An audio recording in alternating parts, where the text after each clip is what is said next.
si Lord ang nag-invite, nagbitbit sa inyo dahil gusto kanyang kausapin. And you know, now every time we come here, we are not just come here to feel good. We are not just come here para kumanta. We come here to fellowship. We come here to learn and be guided by the Word of God. Kaya sa umagang ito, okay, so the Lord is really giving us the grace na kung saan ito yung pagkakataon na ang goal ng church na ito is not to raise a crowd. Ang goal ng ministry ng Highly Favored is to raise disciples, is to raise believers to be a leader. Kaya once na nag-house ka na po dito, yung goal ng atin pong layunin sa buhay ninyo is to bring you back to your original design. What is your original design? Doon po sa Genesis 1:26 to 28. God's original design for you is to be fruitful. God's original design for you is to be a leader. Yan po yung original design ng ating Panginoon, no? Kaya ka po dinala kay Lord, at hindi ka lang dinala kay Lord, dinala ka sa church as your spiritual family, so that in this spiritual family, as I mentioned kanina kay Joy at saka kay Honey, don't expect na maging perfect. Maraming mga toxic pa dito, no? Kasi kung hindi na natin kailangan ng church, sabi ko nga, diretso na tayo sa langit. The fact na kailangan pa natin mag-church dahil hindi pa tayo perfect, we can only be perfect because of Jesus. Pero alisin mo si Jesus sa buhay mo, we will going to go back to the same identity natin na we are a sinner. But because of Jesus, the Lord removed that old identity that we are a sinner, but now our new identity is that you are righteous in the Lord. Kaya ang ating ititrain sa ating paningin so that we are not going to be the accomplices of the kaaway. Ang ating ititrain sa ating paningin, sa ating pananalita, sa ating pandinig, no? Yung tibok ng ating puso is just how look at us. He looked at us because of His Son, Jesus Christ. How about you? How about me? I-train po natin yung ating paningin na when you look at the person at your back, at your front, sa left and right mo na katabi mo, you look at her how Jesus look at him or look at her. How does Jesus look at us? We are loved, we are accepted, we are blessed, we are righteous in the eyes of the Lord. Why? Because of Jesus that is in the inside of you. Yan po yung i-train natin. Kaya believe na kapag yan yung the way how we train ourselves, we will not be able to napoprotektahan natin ang sarili natin na hindi natin ma-welcome yung mga negative thoughts na gustong ibato ng kaaway against that person, yung nasa katabi mo, no? When there will going to be conflict, when there will going to be a misunderstanding, nakatayo ka, and I will call upon your name, you know? And ang ganda ng kanta nun. I was so ministered yun, yung yung habang kinakanta nila, no, I was imagining na when the ocean rises up, galit na galit yung ocean, tapos gusto niya akong kakainin, pero ako'y tumayo pa rin. Amen? Your faith stands, even the ocean rises up to eat you, but because you stand strong, no, hindi ka nakain ng ocean that is sugalit. So, yung interpretation doon, na as I was listening to the song, and it ministers to me, the Lord is just speaking to me na, I am just like that, no? You are just like that. When the fears of the problem will start to eat you, when there will going to be a misunderstanding that misunderstood you, no? You will just stand strong. Wala ka nang ibang ginawa. Tumayo ka lang sa paniniwala mo, pananampalataya mo. Amen. And Lord will fight for you. That is grace. Yun?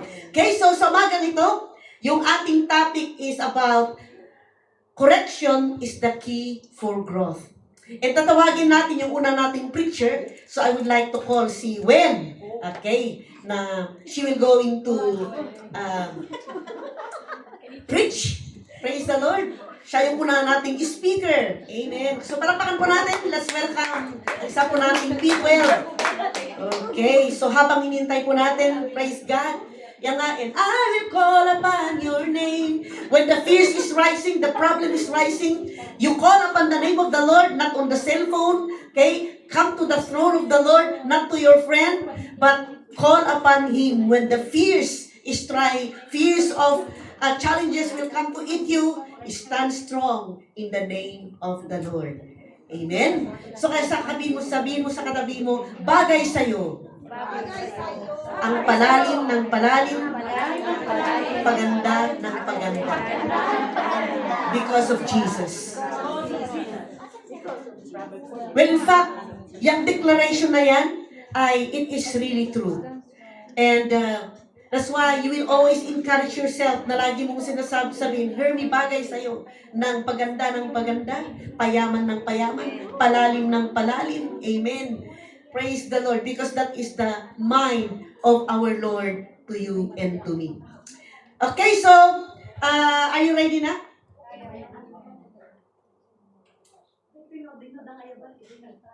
Okay. Gulak moment.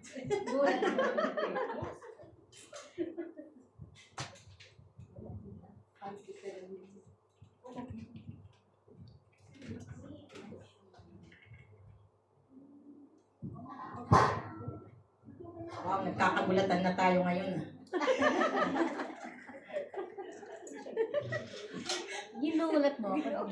I just, kampante ako doon na nakaupo. But thank you Lord, dahil ito yung moment na tayo ay mag-rise up. It's a privilege na tayo ay makatayo dito. Si Lord yung maitaas sa buhay natin. Amen.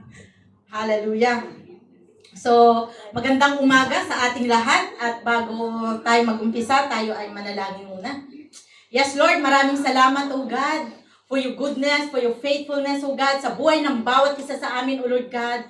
At patuloy na ikaw, O Lord God, ang aming maitaas, mapapurihan, O God, at mabigyan ng gloria, O Lord God.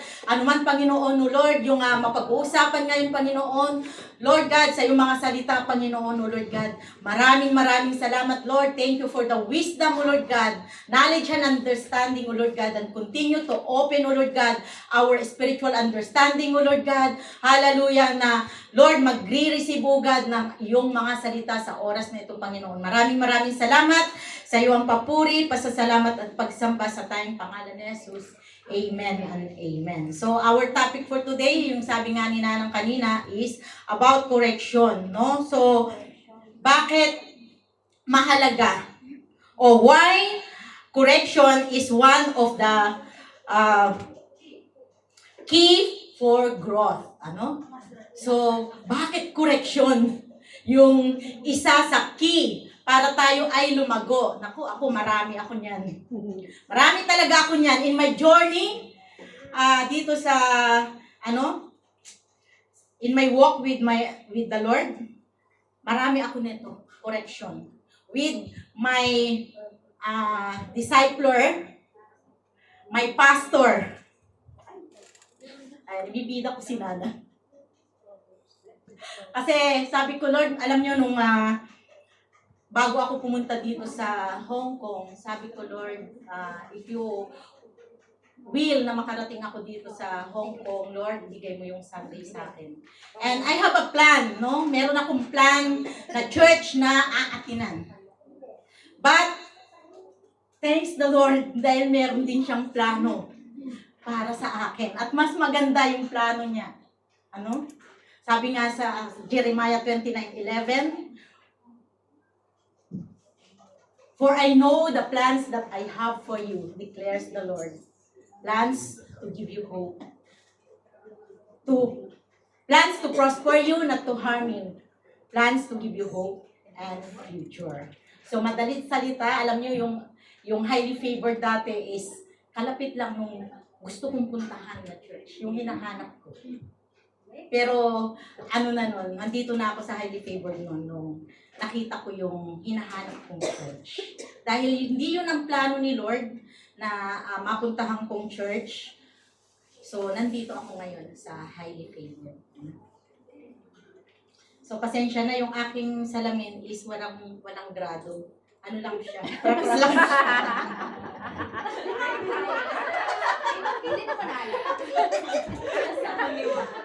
Pang ano lang ko sa light. Kasi yung isang salamin ko nasira. So sabi ko, Lord, ikaw po yung mag-ilaw sa aking mga mata, sa aking ngayon. But thanks God dahil siya ang magpapalinaw ng ating mata. Amen! Hallelujah! So, basahin natin yung Bible verse sa Proverbs 12:1. So, Pinduter, paki-flash yung Ito, ating... mas malinaw. Ayan. Salamat, Lord. Idoble mo kung hindi kaya.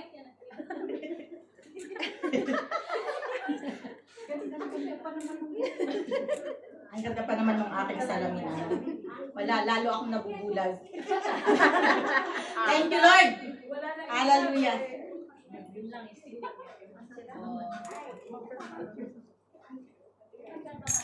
So sabi sa Proverbs 12:1,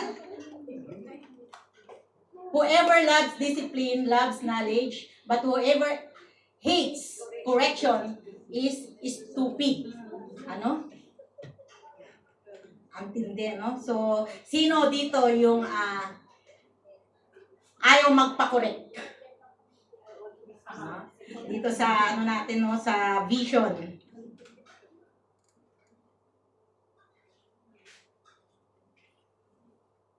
Kung gusto nating sumunod, kailangan matuto tayong tumanggap ng correction. Ano? So gusto ko munang mag-testify doon sa mga para naman komportable po muna tayo, no. Ayan. Alam ko na marami dito ang ayaw ng correction, no? Pero ako, dahil napaka-stubborn ko, sabi ni Lord, bibigyan kita ng leader na talagang pupukpok sa katigasan ng ulo mo. No? So, marami akong naranasan na kasi nga yung stubborn, napaka-stubborn natin. Yung isang very, very particular na I want to share. That was one encounter. So, as we know, lagi akong busy dyan sa registration. Pag may encounter, inaayos yung mga kailangan ng mga mag-encounter. But then, one time, my co-leader lumapit sa akin, can you pray? Ikaw mag-lead ng prayer dito sa bago mag-start yung gawain, meron tayong prayer, soaking, gano'n, no? But, sabi ko, busy ako dito, bakit hindi ka na lang mag-assign ng iba? And, hindi ko alam, nakarating na kay Nana. At eto, no, ito yung matindi. Ito yung matindi. Sinugod ako ni Nana from room, punta siya dun sa hinila niya ako sa kinorner niya ako short. Kinorner niya ako, kinwarto niya ako, kinulong niya ako sa kwarto. Sabi ko, eto na. Confrontation, Pero, ito yung mga magandang moment na pag nakukonfront tayo, nako-correct tayo, nahambol tayo ni Lord. Kasi nga, gusto pa niya tayo na, magamit for His glory. Kaya yung mga attitude natin na hindi maganda, hindi tama, no? Kasi hindi ko yung nakikita ng iba. Kung kayo yung audience ko, nakikita nyo ko, pero ako, hindi ko yung nakikita. So, yung mga ganong moments, yung doon tayo kinukorek ni Lord, ginagamit lang yung mga leader natin. Kaya, sino na dito yung handa na i-embrace yung correction? Amen. Masakit, di ba? Masakit, but it will improve us. It will make us humble. It will mai-improve tayo, no? Sabi ko nga, Lord, paano ako mai-improve sa aking public speaking kung hanggang ngayon nag-re-resist ako na magsalita kung ako ay na sabihan. Gaya kanina sabi ko, ano yung sabi dun sa Ilocano, kumkumlud. Nagtatago na ako dun sa likod ni Joy. Pero akala ko hindi ako mapapansin ni Nanang, hindi ako makikita. But salamat sa Panginoon. Those moments na tayo ay nakukorek, doon tayo nakakapag-reflect, no? Na ito yung dapat na baguhin mo. Sino na yung nakaranas ng ganun? Or still na nakikipag-fighting ka sa iyong disciple o sa iyong seal leader. No, ipinagpipilitan mo pa rin yung gusto mo.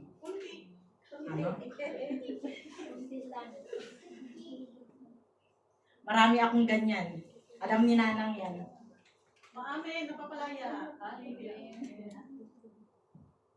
So, itaas ko na yung aking at talagang Pero last time ang liwanag dito. Kapag kahit mo plus light, Ayan! Amen! Hindi meron to ata isa dito. So, ano ba itong correction na to? No? So, ang correction often carries a negative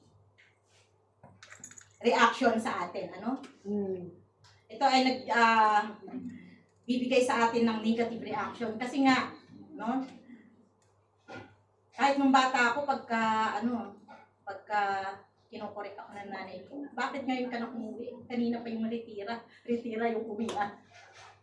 Pero bakit ka lang tayo ngayon umuwi? So, andyan na palo, no?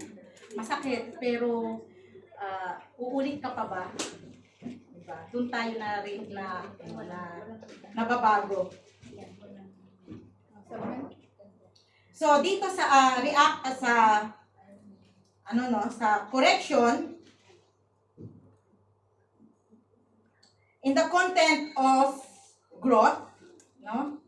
So, correction is an act of love and guidance. So, ayun. So, yun pala yung, bakit tayo kinukorek?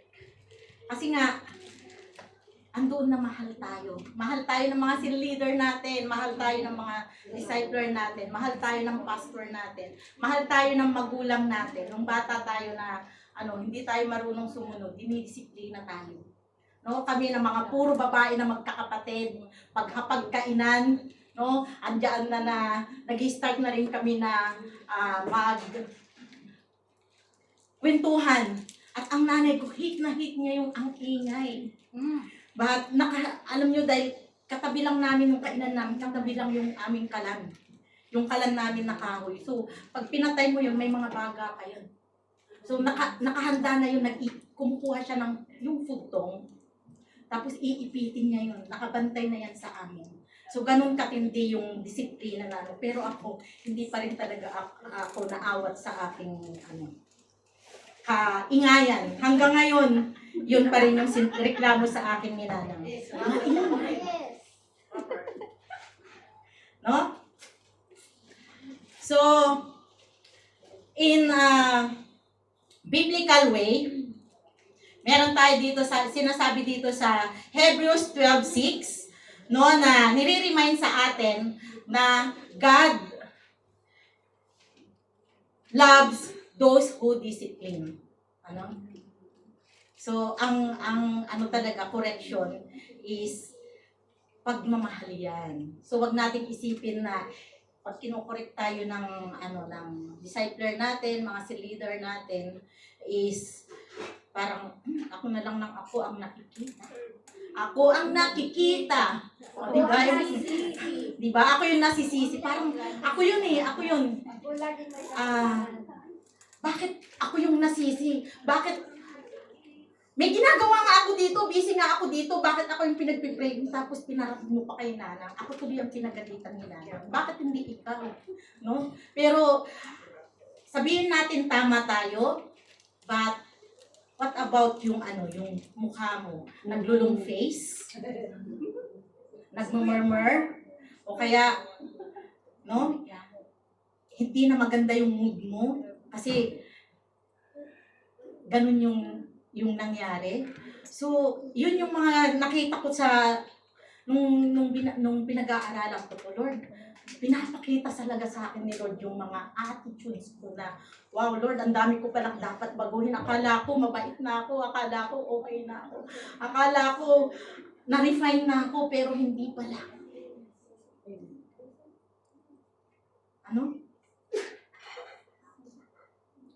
So, ang tindi ng correction, yung pag si Lord yung mag-correct sa atin, mararamdaman natin yung pagmamahal niya.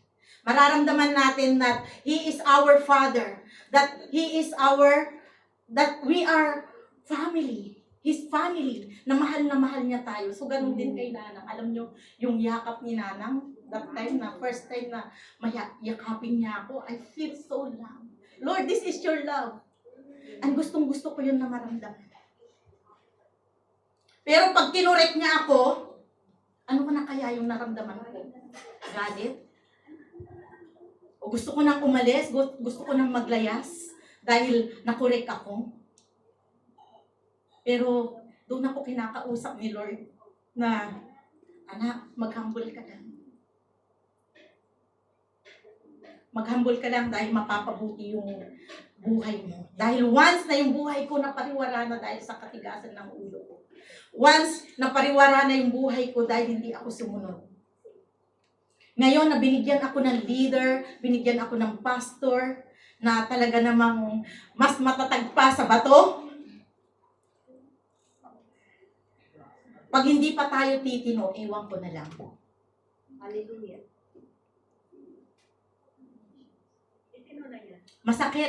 Masakit yung makorek. Pero, pag in-embrace natin, niyakap natin yung correction, ano? Kasi sabi kong, sino yung nag-hates ng correction is a stupid. Kung tatagalugin natin yung stupid, no? Napaka, na salita, no? But, may katotohanan. Masakit tanggapin. Pero, sabi nga, the truth will set us free. Tayo ay mapapalaya. Amen? So, meron ako dito na pointers na nakita ko dito sa, kung ano yung bakit nasabi natin na ang correction ay isa sa susi na tayo ay lalago. Ano?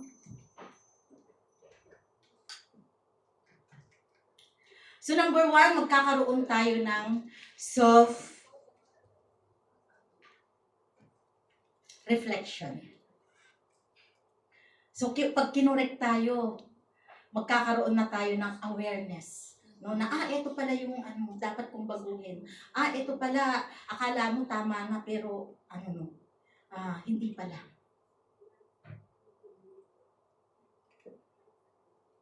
So, napakaganda ng nakukorek.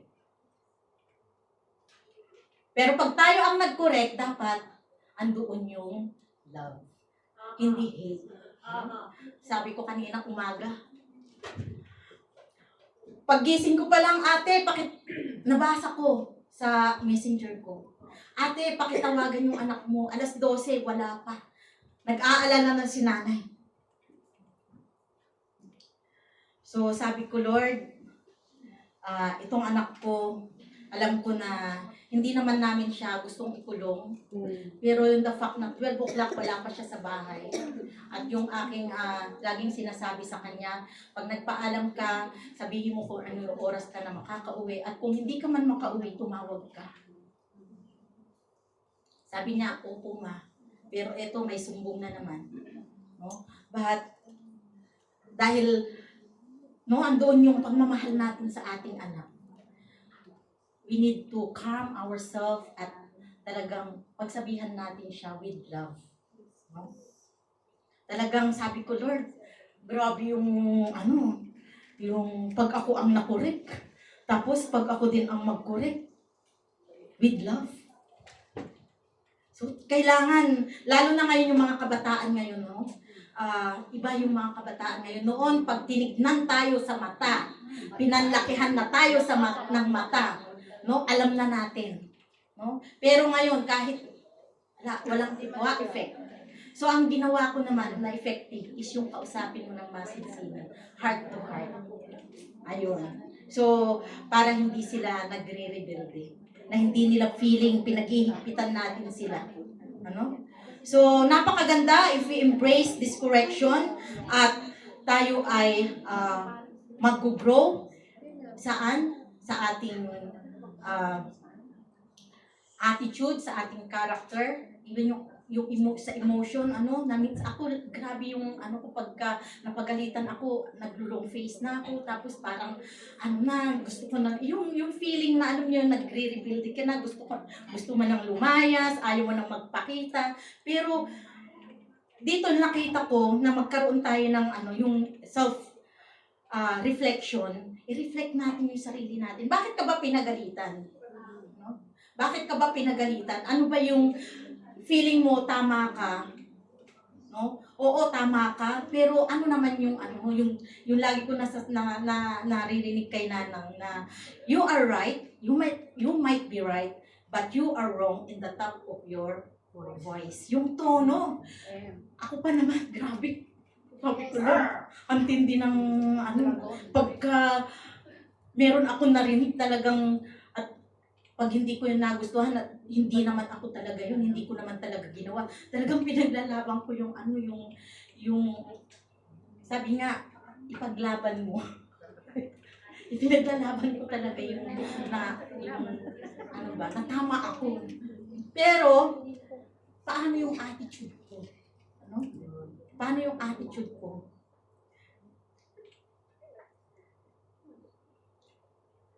Nung bata ako, marami akong, dala-dala ko itong mga ito, na talagang pinakita lahat sa akin ni Lord. Kasi, yung pinanggalingan kong environment, yung nanay ko, yung boses talaga, pag tinawag ako, talagang dinig hanggang sa kabilang baryo. Ganun, no? So, doon ko nakita paano yung kagandahan ng correction. So, kung paano tayo nababaguhin, paano tayo matutulungan na mapaganda yung ating buhay. So, amen?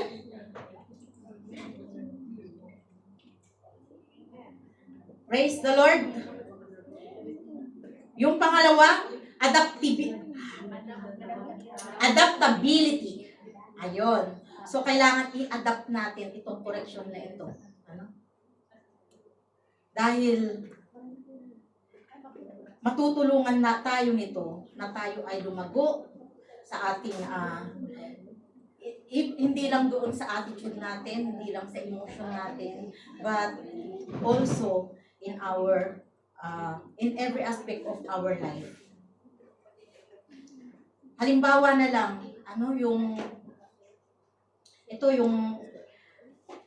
pag pinapagawa tayo nila ng mga manuscript. Pag sumunod ka, ikaw yung magbe-benefits. Pag nakurik ka, ikaw yung magbe-benefits. Kasi mai-improve ka. So, kailangan lang natin na tanggapin, ma-adapt yung correction na ito sa buhay natin. Huwag natin i-resist. Dahil napakaganda yung layunin sa atin ng yung verse dito sa Proverbs 12:1 na tayo ay dinidisiplina. Tayo ay kinokorek. At yung number 3 is itong correction na ito ay encouraging growth mindset. Yung mindset natin, no? Yung ating isip. Minsan kasi, yung isip natin yung mahirap na baguhin eh. No, kung ano na lang yung pinaniniwalaan natin, yun na lang yung pinaninindigan natin. Parang hindi na natin gustong ituwid pa. Kahit na mali. No, so magkaroon tayo ng so itong correction na ito, maitatama yung ating maling kaisipan, yung ating maling mindset.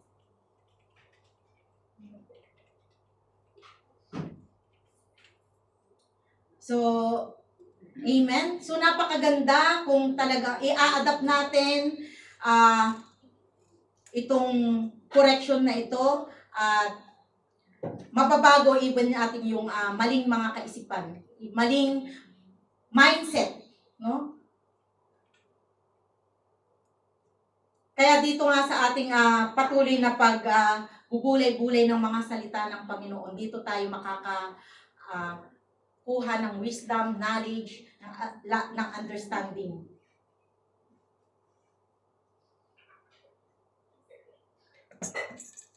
Amen?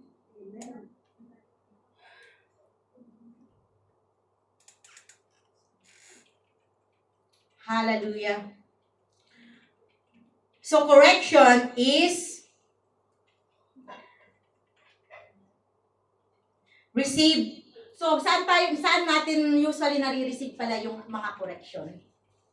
So nare-receive natin yan sa pastor natin, sa mga leader natin, sa magulang natin, So sila yung mga mentor natin. So kung tayo ay open yung ating kaisipan na makinig, tayo ay mapapabuti. Maganda yung tatahakin natin. Kasi ako yung sa maling kaisipan ba. So matagal na akong Kristiyano, Lord, pero bakit ganito? No? Minsan kasi yung maling kaisipan naglilid sa atin ng maling pamumuhay. Yung mga maling paniniwala natin, doon tayo napapariwara.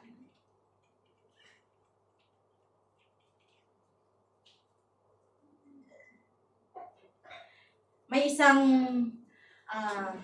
pangyayari sa buhay ko na when I was na-inlove ako sa asawa ko. Hindi pa kami mag-asawa. Sabi ni Lord, hindi yan tunay na pagmamahal. That is only infatuation. Yun yung narinig ko talaga na very specific na word. But alam mo, parang hindi ko siya pinakinggan. Kasi nga, ang sinunod ko lang yung aking puso. But at the end, wasak yung buhay ko. So, hindi ko sinasabi na pag mag-asawa kayo, wasak yung buhay. So, mali lang yung, kasi kung maling tao, hindi talaga yun yung, kasi meron merong inilaan sa tama sa atin. Pero, mali yung, kasi yung sinunod lang natin, kung ano yung gusto natin. Ganun. So, doon nawawasak yung buhay natin.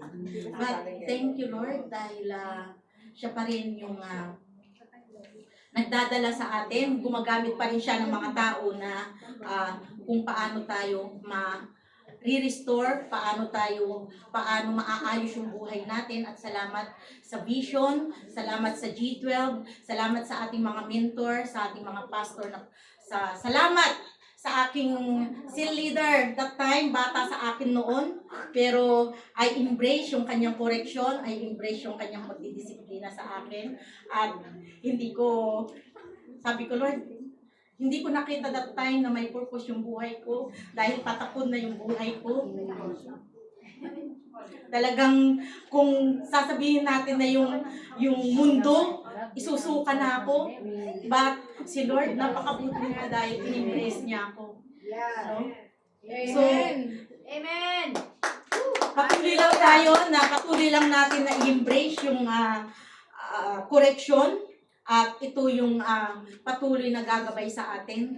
Yung mga salita ni Lord, andyan yung mga correction, yung mga rebuking, yung pagtuturo sa atin. So patuloy natin na in-embrace yung correction. correction ni Lord na ginagamit ang ating mga leader, mga cell leader na sabi natin dragon, no? Pero sila yung mga tutulong sa atin dahil mahal nila tayo. Yeah. Mahal ako ni Nanang, mahal tayong lahat ni Nanang. So kung hindi man tayo, biglaan man kung na tayo ay nakorek, hindi tayo nakahanda. Ako ngayon, sabi ko, Lord, more pa na ano talaga, na lalalim ako sa iyong salita. Amen. Dahil kailangan nating matuto dahil marami tayong yung dinidesire natin is makapagdala ng maraming kaluluwa sa Panginoon. Pero ano yung ituturo natin sa kanila kung tayo mismo hindi nagpapatuloy, hindi nagpapakorek. So, ito lang yung aking message sa inyo. Maraming salamat sa Lord. Thank you so much, Wen. Okay, so isa po siyang bunga ng correction.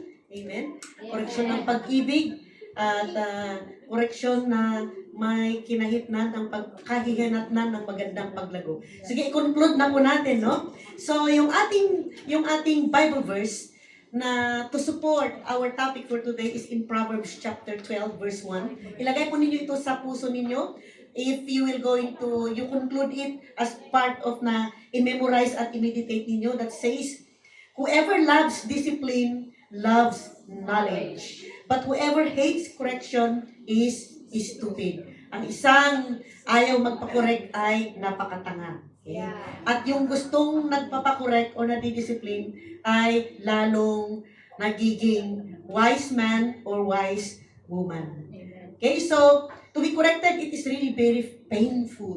Ayaw mo. We are living in this generation wherein na maraming mga bullies. At yung mga marami tayong naririnig, no? Na yung mga nabubuli na di nakayanan, it is because walang guidance, they end up killing themselves. But I believe because we love the Lord, you will not going to end up killing yourselves. But when you are being corrected, maybe the correction is criticism na destructive, criticism na constructive, whatever. But sabi nga nung kanta, when the ocean is racing and try to eat you, yung criticism na destructive or constructive may try to eat you, but because you have the Word of God, you can stand strong. Amen? At lalong ikaw ay nagiging wise. That's why embracing correction is not a sign of failure. Embracing correction is not a sign of weakness. But ito yung pangunahing daan para tayo ay maging wise. Sa English, wisdom. Para ikaw ay maging marunong kasi iba yung magaling at iba yung may karunungan. Okay? So, yung magaling ay yung karunungan is superb, above sa magaling. Okay? So, the Word of God is encouraging us to love correction. Sabi mo sa katabi mo, mahalin mo ang because it could be painful, but you can gain when you embrace correction. Pain at first, but if you embrace it, you will going to gain ng wisdom. Sabi nga natin, we live in a culture na very terrifying because people are watching at you. We see everywhere, no? From the political arena, sa Pilipinas na lang, dito sa church, or sa labas, when there is a community everywhere, where there is no one wants to admit of their mistake. Ang tendency, when we don't want to accept our mistake, we become so defensive. When we don't want to admit our mistake, we left the group. Or, ang pinaka-fatal is you are being offended. Our pride screams, no? How dare you? Para ka namang magaling dyan. Our insecurity whispers, you are right. They are wrong. Hello? But, I want to tell you, mga great leaders, that the moment you are being corrected is actually, ito yung moment na one of the holiest moment. Hindi yung craziest moment. Hindi yung moment na ikaw ay papatayin. Okay? This is the holiest moment in your life. What if the criticism nga is destructive? But what if the criticism is the key for your breakthrough? The key for your promotion? Pag tumayo ka lang. Yun nga lang the problem when you leave and when you are not going to open your heart to be corrected. So yun yung, sabi ko nga, God, if you are correcting us, help us na yung puso namin open. Help us that when we were going to be corrected in whatever situation, whatever ways you are using na makukorek kami, yung kanta, no, pataas tayo, hindi pababa. Hello? Because the Bible presents a counter-cultural truth. Correction isn't the enemy of joy. Correction is not your enemy. But it is the catalyst. Ang ibig sabihin ng catalyst, it is the agent for maturity. It's the agent for spiritual growth. It's the agent for wisdom to grow. It's the agent that you are going to become a better person, hindi bitter. Pero kapag you despise correction, maging bitter ka talaga. Sino yung nakaranas dito na when you despise correction, parang may kulang? There's a benefits of being corrected. And when you're being corrected, you will going to discover the true colors, yung maturity mo at yung mga area na hindi pa nag-mature sa'yo. The power of correction ay makaka-gain ka ng spiritual growth, personal growth, physical growth, financial growth, emotional growth. Every growth, meron pag you embrace correction. Correction is the cornerstone of progress. Amen. Without it, you will gonna repeat the same mistake. You will gonna repeat the same old pattern, the same errors. You will going to stagnate. Correction, amen, is the catalyst for your spiritual growth. Are you here with me? Think about it. Remember that the great invention, yung mga great nag-invent ng mga ilaw, whatever, yung mga electricity, lahat ng mga invent na we are now benefiting, they are being corrected. Yung pagkukorek sa atin ng Panginoon, whatever ways, is because God loves us. Kaya po, sanayin po natin na when you are being corrected, ito immediately ang isipin mo, Lord, I know that you love me. This is a form of love. Sanayin mo. Practice makes progress. Maybe magkunwari ka, na kapag kinukorek ka na, thank you, Lord. Ang sakit, pero I know this is your love. This is your love. And once that you are building up that kind of culture, habit, pag kinukorek ka na, nasasaktan ka, pero you know that this is the pathway for you to improve. The pathway for you to become a better person, to become a better leader, to become a loving person, to become a peaceful, kind, a generous na anak ng Panginoon. Kasi, you know what? When we are being corrected, yung first instinct natin is to feel na parang inaatake tayo. You always think na parang parang pang-atake sa akin, parang pang-bully, parang you are looking at me so down. But you know what? Ito yung dapat nating attitude. When whatever correction na biglang it will challenge you. Think about it that it is just like a parenting love. Immediately, isaksak mo ito, unahan mo ang kaaway. Immediately say, Lord, this is your parenting love for my life. Because you are preparing great things for me. Are you there? Because you see, if you are walking through life, tapos no one is correcting you, if your friend is always say yes, amen, no, yeah. Don't you know, pag hindi ka kinukorek ng katabi mo, ng kaibigan mo, ng pastor mo, ng leader mo, you are not loved. Ang nangyayari, you are just being managed. Minamanage ka lang. But correction is the credential, no? Authentic ng isang relationship. When God corrects you, through His Word, sa sermon, sa circumstances, or sa tao na i-connect sa'yo through a friend. He is doing what a loving father does. Why? He is protecting you. He is not controlling you, but He is protecting you. Because an error doesn't become a mistake until you refuse to correct it. Hello? Kaya po, kanina, pinag-usapan natin, as I will gonna conclude, no? Oo, may. Correction is proof of love.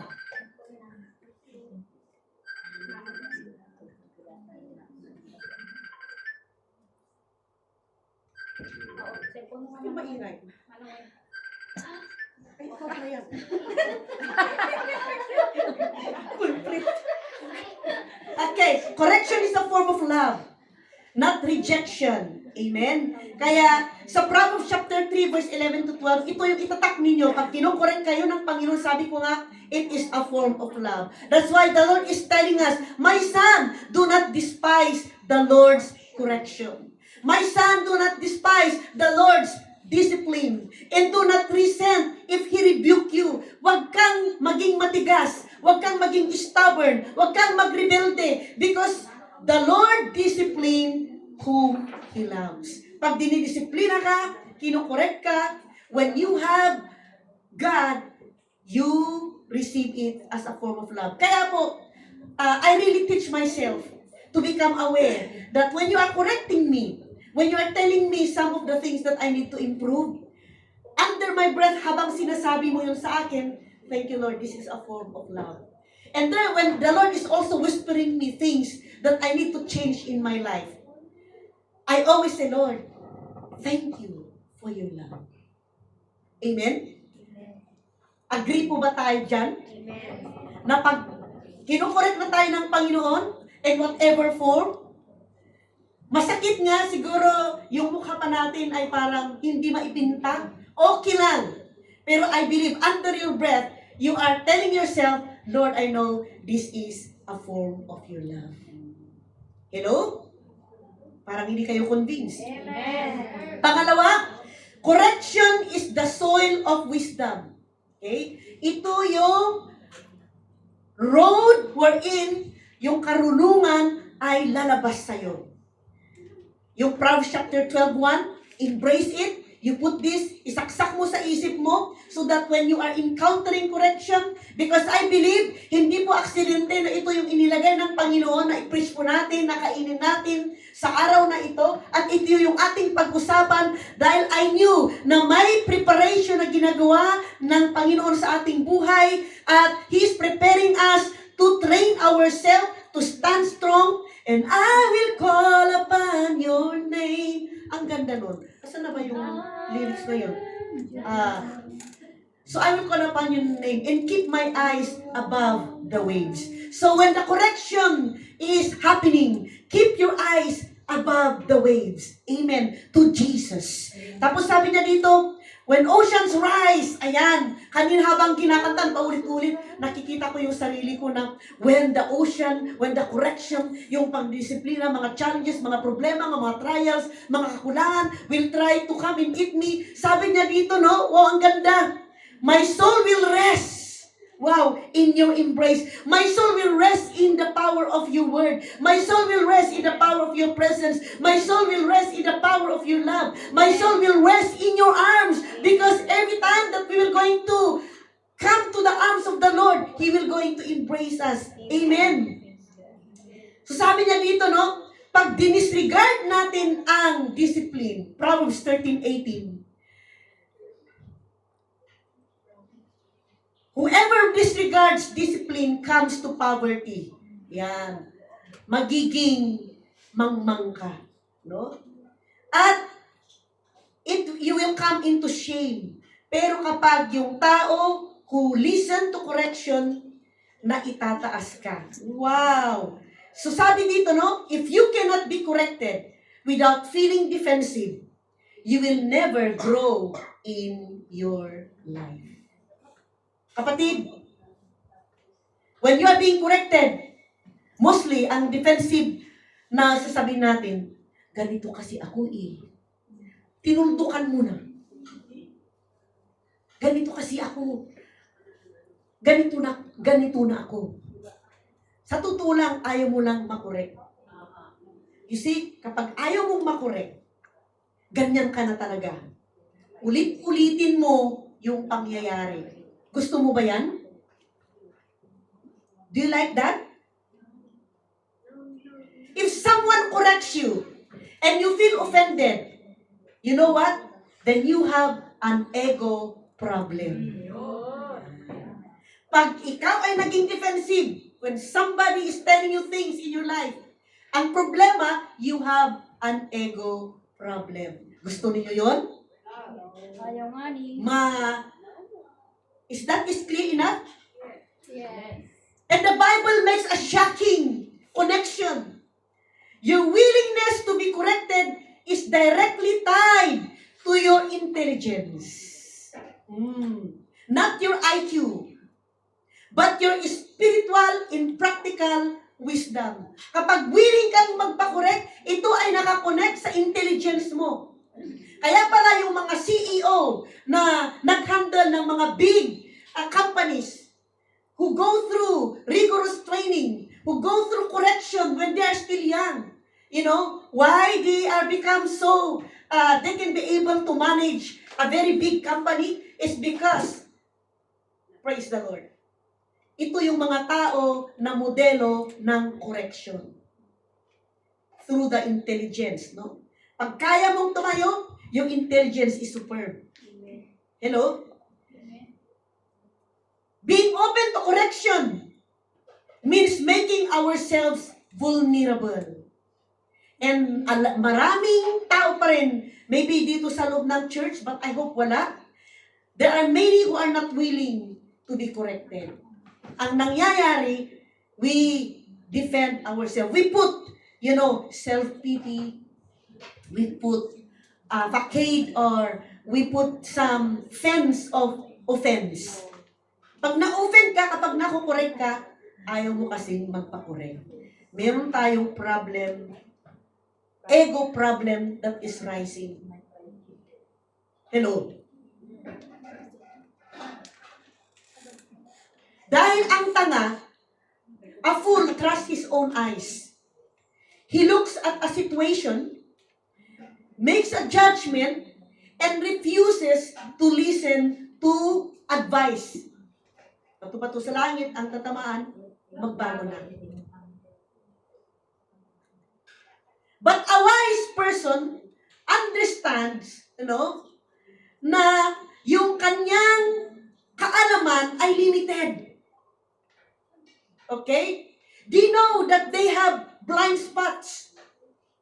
Ayan daw, ang wise person, alam niya na limited ang understanding niya. At alam niya na mayroon siyang blind spots. At may audience siyang nakakasabi nga ni Wen, no? Na, you are my audience. You too my audience. And, I admit I have blind spots that I cannot see but you can see.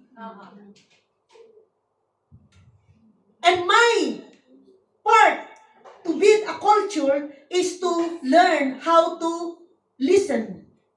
When you will going to address to me what I needed to change.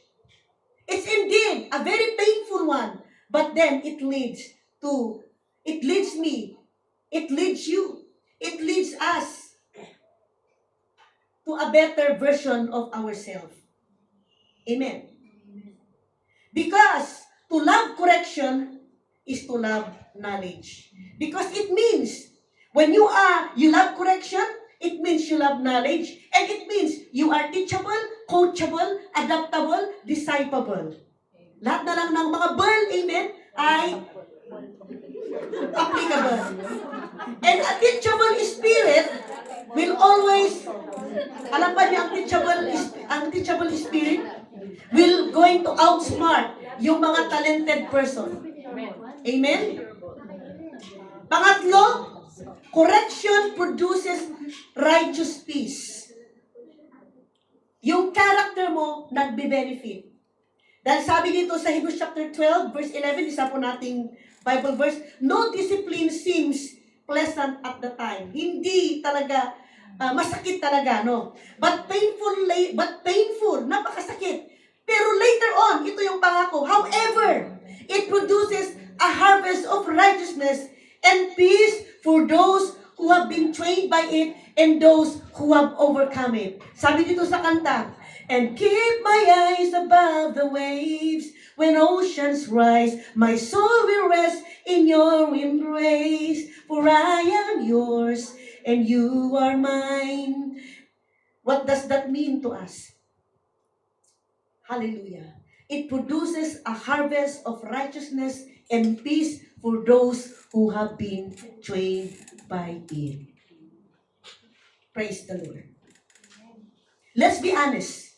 Correction hurts. It stings the ego. It feels like death.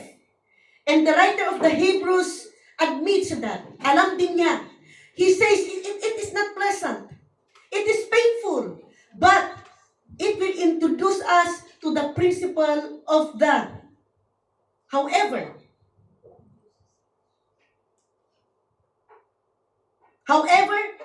the pain is the confrontation of our sin. However, the pain is admitting we are wrong. However, the pain is changing our habit to become a better habit. Because mga kapatid, a fear of weakness only strengthens your weakness. Pero when we love correction, sabi doon sa Proverbs chapter, Psalms 119 yata or verse 10, the fear of the Lord is the beginning of true wisdom. Amen.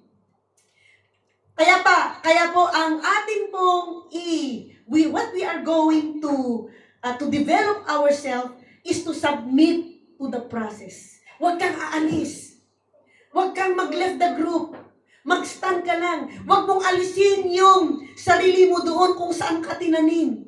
Amen. Dahil somebody is trying to prune you, masakit. But when you are going to stand, you are going to become a beautiful flower. Amen. A beautiful tree. I was able to have a chance na magkaroon kami ng bonding ni Neri, no?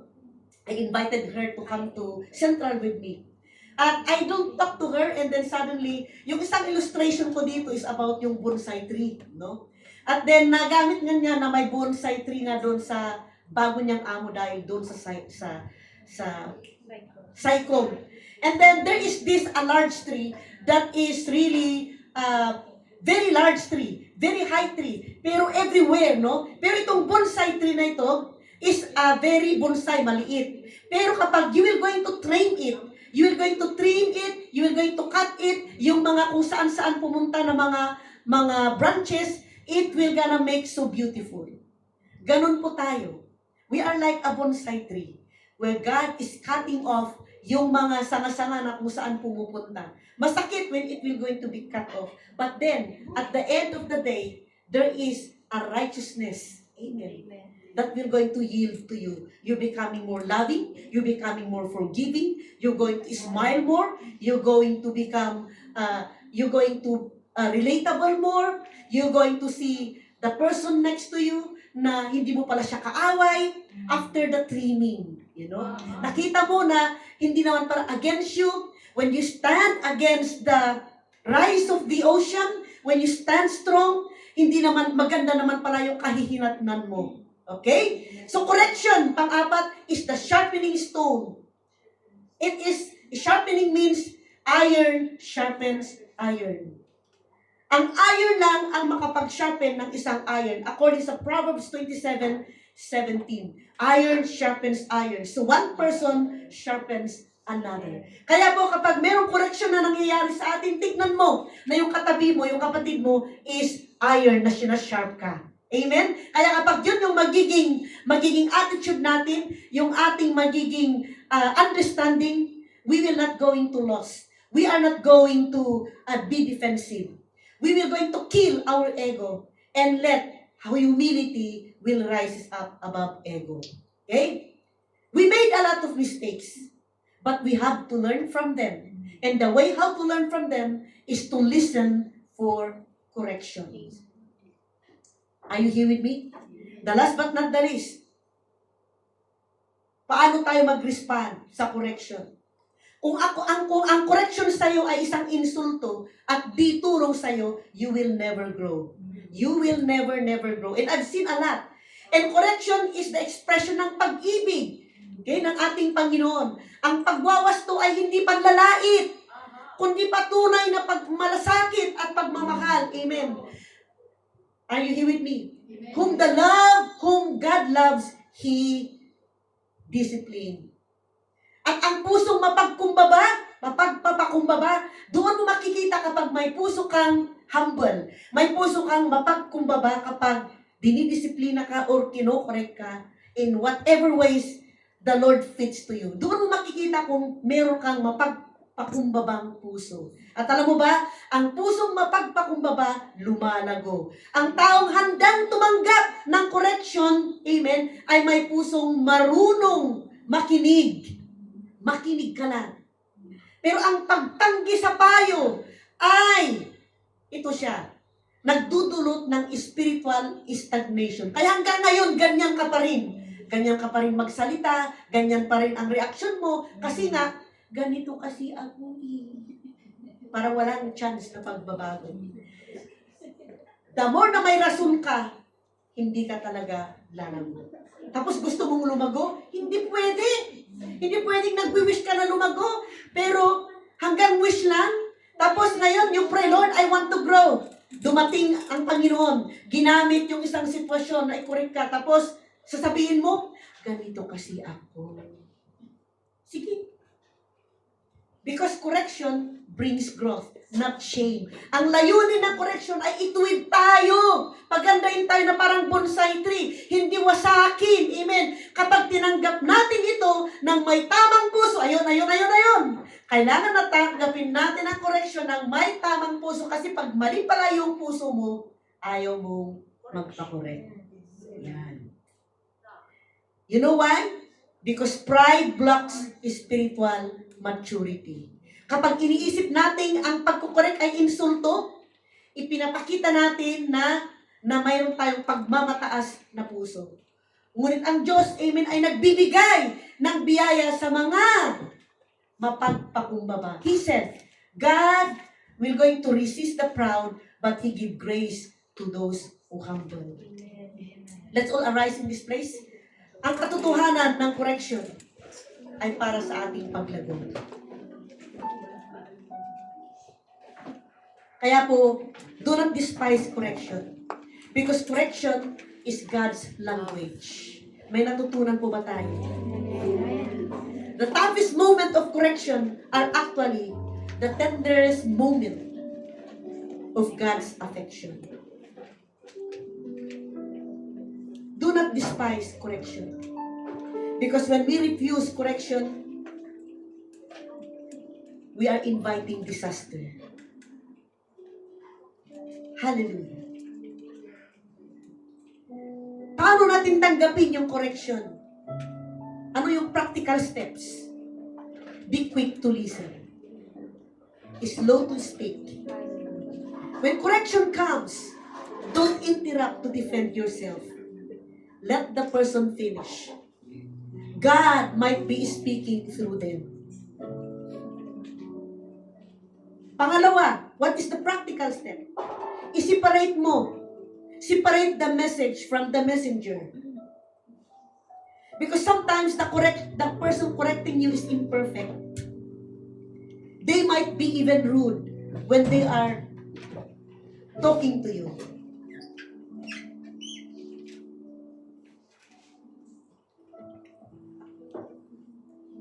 But isipin mo na lang, yung wise rebuke nila is valuable.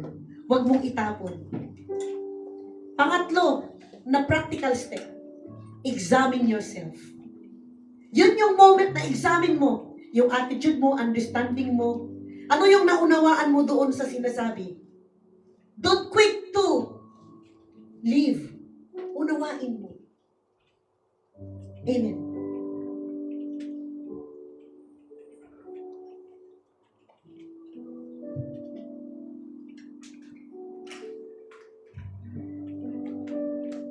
Let's all bow down our head and let's pray. Ano yung healthy na responses natin sa correction? Ito lang po ang aking advice. Listen. Listen fully before answering.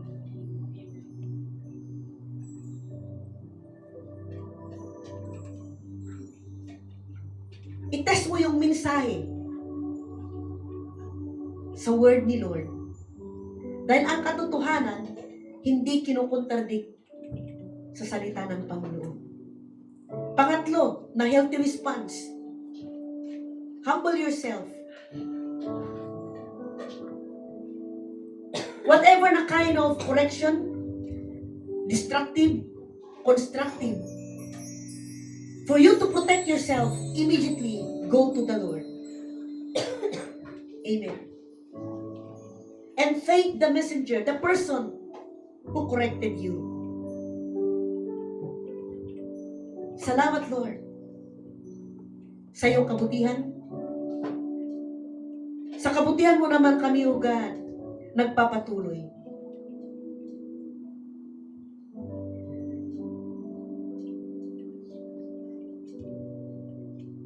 Mga kapatid, we often pray for growth, but we run from the very tool God uses to produce it. Don't despise the correction. It is not God being mean. God being a father. It is not the enemy attacking you. It is the surgeon who is operating you. And if you have been walking in pride, dismissing the warning of the Holy Spirit, or resenting the people God has placed in your life to speak truth to you, it is time to repent. Not of a mistake you made, but of the attitude that refused the faith. Sabi nga, maybe you could be right, but you could still be wrong on the top of your voice. Your attitude. And perhaps you are now in the middle of being disciplined by the Lord. Right now. And you feel discouraged. Thinking God is angry to you. Thinking that God is punishing you. That is a lie. He is correcting you because He loves you. Come to the altar and submit to the process. Tell Him, Lord, I don't like the pain, but I love you. I trust your hand. Prune me so I can bear more fruit. Sabi nga sa Proverbs 10:17, he who keeps instruction is in the way of life, but he who refuses correction goes astray. Let's pray. Let's all bow down our head.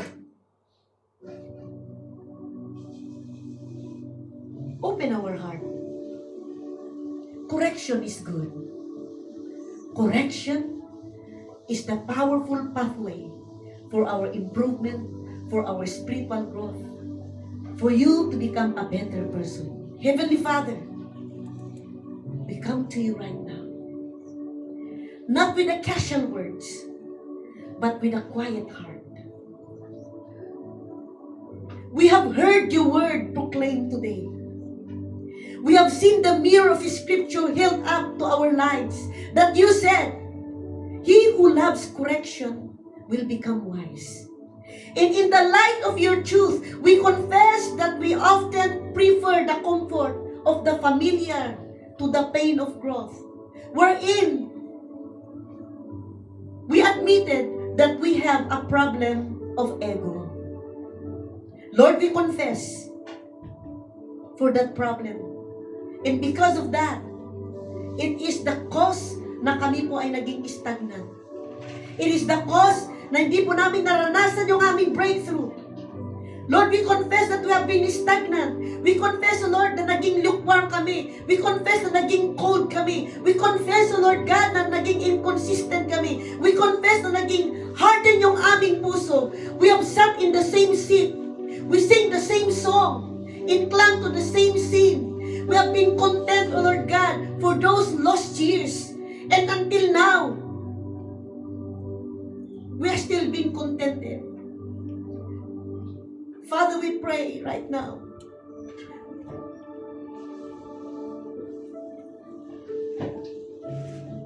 Your word tell us, sinabi mo sa iyong salita, na ang lumalagong mga tao ay nagbabago. Pero nag-resist po kami sa change. When correction is there, we resist it.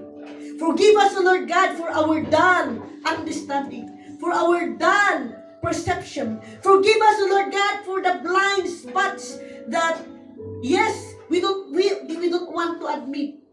Forgive us, O Lord God, because of our dullness, naudlot yung aming pagbabago. Because of our dullness, niresist namin yung pagbabago. Dahil alam po namin,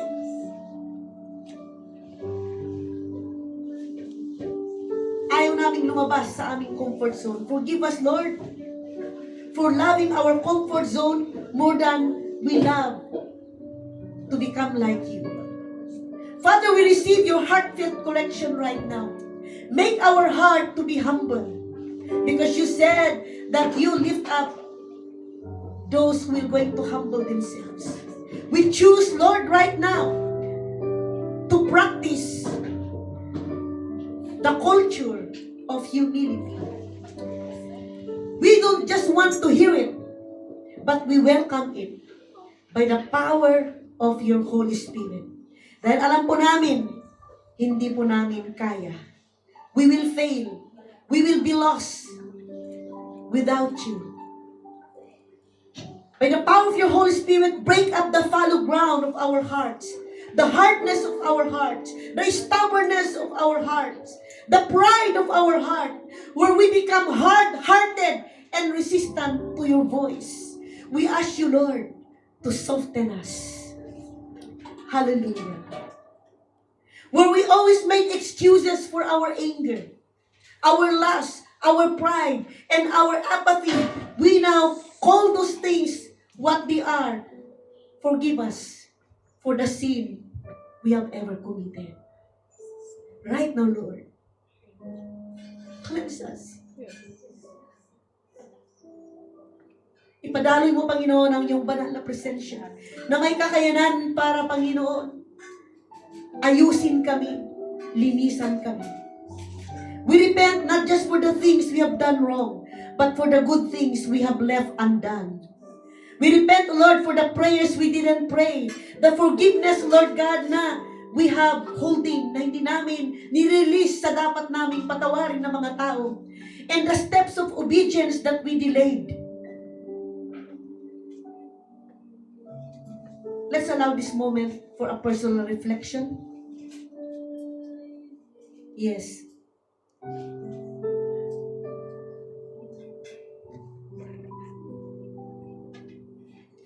Hallelujah.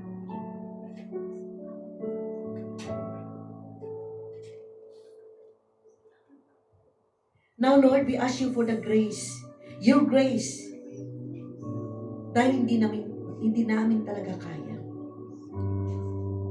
Binigay mo sa amin yung napakabanal na kapangyarihan mo. Everything we need for life, ibinigay mo lahat. Patawarin mo kami, Lord God, because we didn't use it.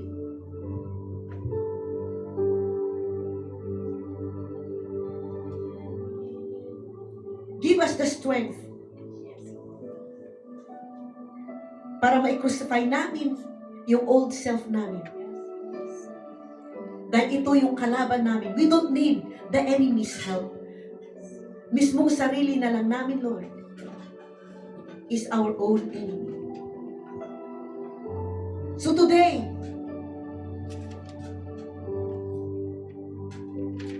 hindi po kami papayag na aalis kami sa lugar na ito na kagaya pa rin kami ng dati. Holy Spirit, breathe on this church. Make us people who are always growing, always abiding, and always bearing fruit. Lord, we trust that you who began a good work in us, you will going to carry it unto completion to glorify the King of Kings. We pray, O Lord God, all of this in the powerful, powerful name of Yeshua, the Messiah, the Anointed One, who believes in us, who loves us, who wants us to grow, who wants us to be changed, who wants us to be transformed. And we thank you for your plan that is so good. Hallelujah. So I will call upon your name and keep my eyes above the waves. When oceans rise, my soul will rest in your embrace. For I am yours, and you are mine. Kapatid, this song is so powerful. It exactly speaks to where we are right now. And the Lord is telling us, teaching us, that what you need, don't run, just stay. And look unto Jesus, who demonstrated and become the ultimate example how he stands.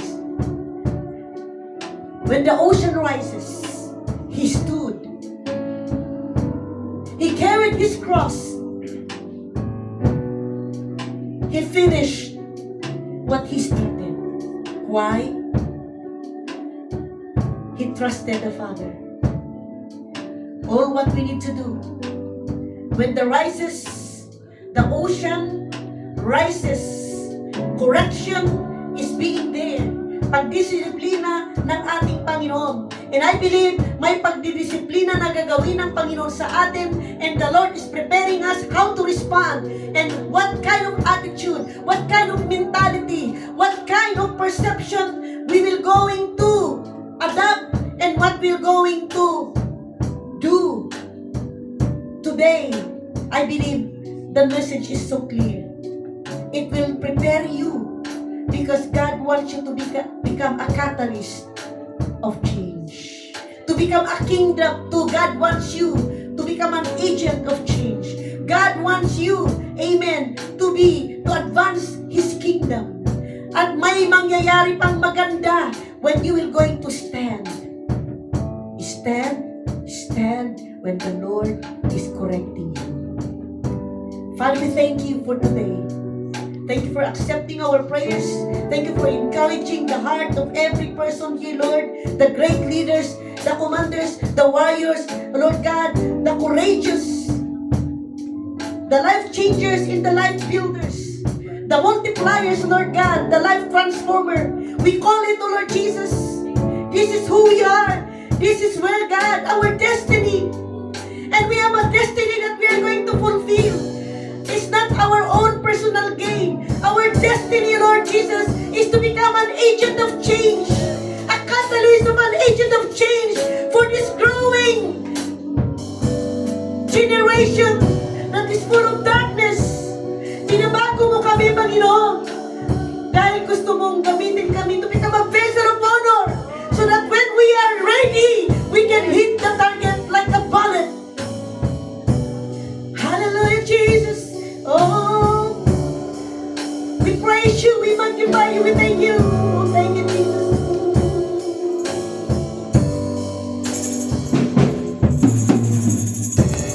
Spirit leads me where my trust is without borders. Let me walk above the waters, wherever you call me. Take me deeper than my feet could ever wander, and my faith will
Lord, for correcting us this moment. Correcting how we will going to stand when you are disciplining us. When we are going through waters. When we are going through testing and trials.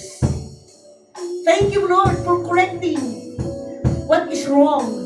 How we will going to respond when we are being disciplined by you. Thank you, Lord Jesus, for the hope that you have shown us through your word. Salamat to God dahil may hope sa church na ito. May hope sa buhay namin. At salamat to Lord dahil sa iyong salita. Itinuro mo sa amin yung katotohanan kung paano kami tumayo. Paano kami, O Lord God, mag-receive ng correction. Not to despise them, but to welcome them. Correction is not our enemy, but they are, O Lord God, a catalyst for our change. And we thank you. At itatak mo sa bawat puso ng bawat isa, Lord, na mga great leaders that you have called in this ministry to become the catalyst,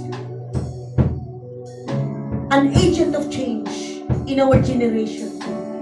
Lord, we seal this prayer and we look forward that when the correction, discipline will be there, meron po kaming comfort in our heart na hindi na kami kagaya ng dati na kung paano kami mag-respond. We will going to respond, Lord, na may humility sa aming puso. Thank you. In Jesus' name we pray.